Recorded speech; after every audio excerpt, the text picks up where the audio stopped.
Hello guys, আসসালামু আলাইকুম। তো সকলে কেমন আছেন? তো আমার অনেক ভাইদেরকে দেখি যে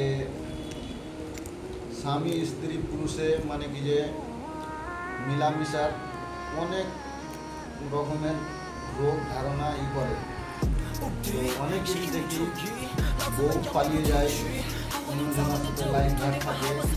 তাদেরকে আমি বলতে চাইবো বেশি খরচা করতে হবে না, নিজের বাড়িতে কিছু এনে খাওয়ার দরকার।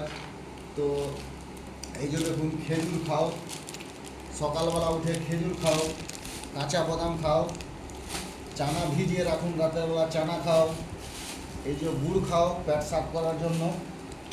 আর এই যে খিসমিস দেখতে পাচ্ছেন, খিসমিস খাও। তো কোনো দাওয়া টাওয়ার প্রয়োজন নাই, এই সামানগুলোই যদি খাও, 1000 টাকার সামান এনে রেখে দিলে একটা লোক যদি খাও তো 1 মাস যাবে। তো এই সামানগুলোই খাও নাস্তাতে সকালবেলা উঠে খালি পেটে, দেখো তোমার শক্তি কেমন বাড়ে, বউ কেমন করে পালায়। তো আমি এটাই বললাম। তো ভিডিওটাকে শেয়ার কমেন্ট করিয়েন, আপনারা আপনার ভাইকে একটু সাপোর্ট করেন। ধন্যবাদ, সকলে ভালো থাকুন। আগে নেক্সট ভিডিওতে আবার দেখা হবে।